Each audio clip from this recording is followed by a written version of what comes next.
Hi there, this is Ashwin again. Welcome back to my series of tutorials on OpenCV3 and Python. Till now we have learned a lot of transformations.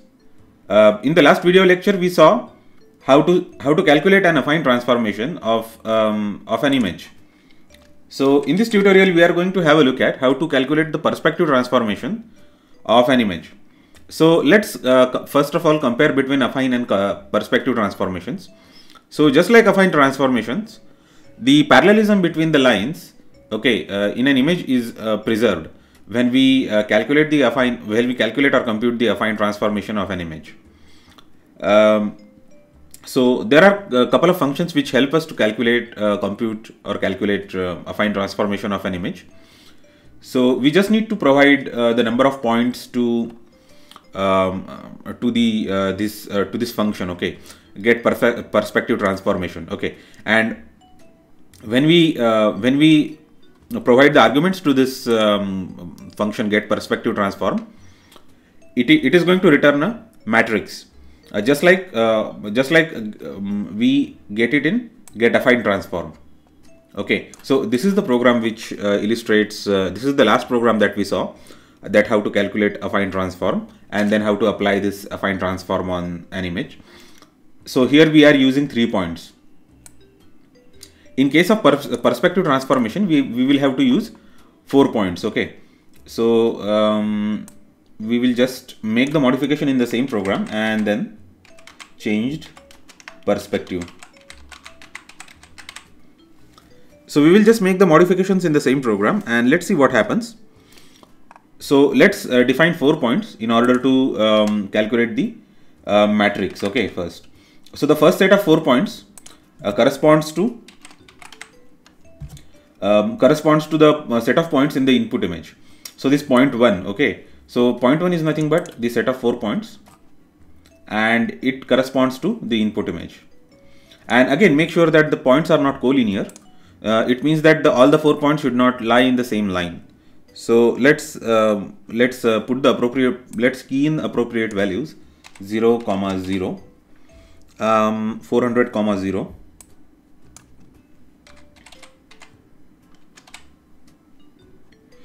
0, 400,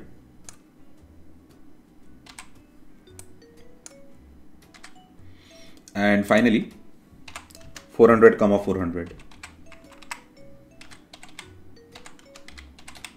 So in this example we are going to see how to calculate zoom of an image.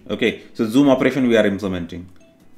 So the similar way we can just key in the points in the output image. So in place of 400, as we are zooming in, right, so we will be so 400 pixels, they will be seen as a set of 300 pixels.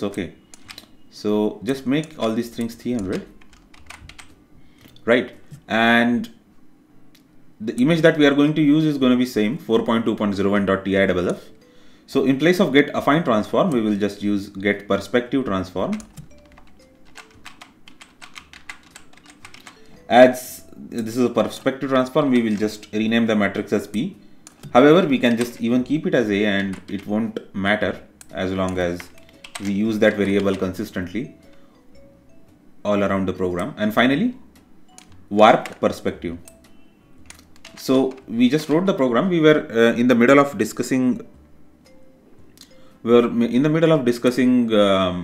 How to the comparison between the perspective and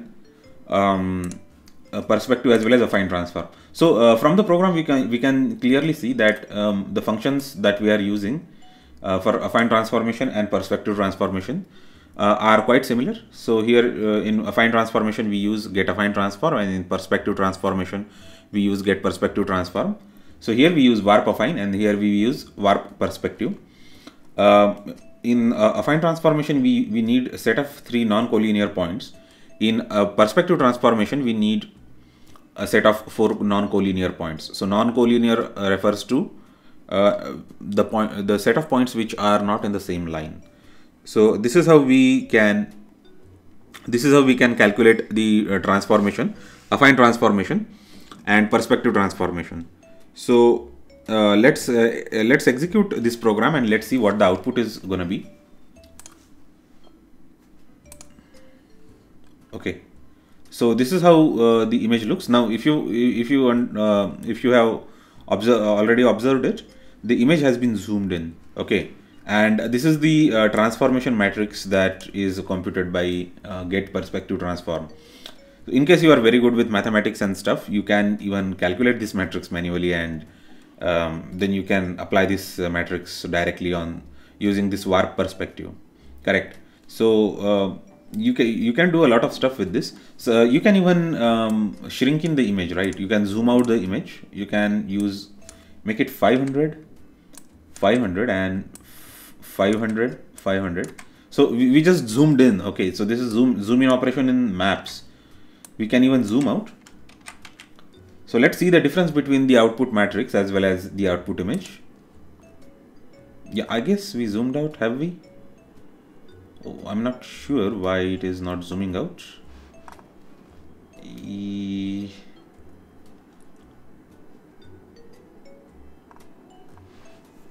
So let me make it 300 by 300. So let's see if it zooms out.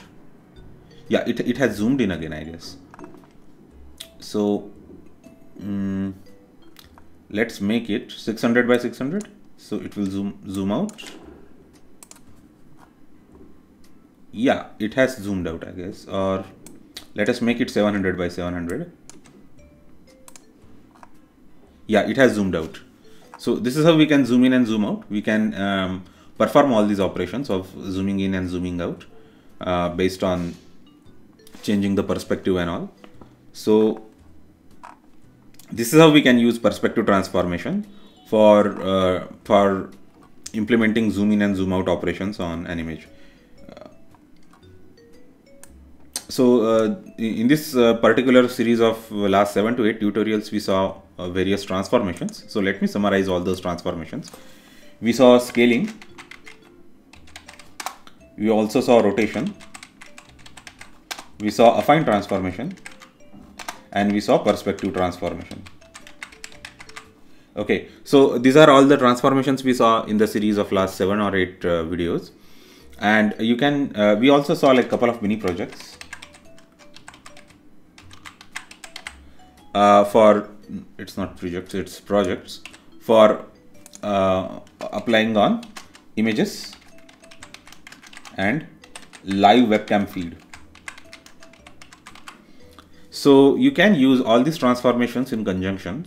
I mean conjunction in the sense one after another on a same image or on the same live webcam feed, and you can have awesome visual effects in your videos and all. You can even record the videos using the code that we have used for recording live webcam feed video. So this way you can implement a lot of visual effects with these transformations. So in case any one of you is working on the projects related to video processing and all, this information is going to be quite useful to you all. Thanks a lot. Let me know your thoughts and suggestions in the comment section. Don't forget to like, share and subscribe. I will see you next time.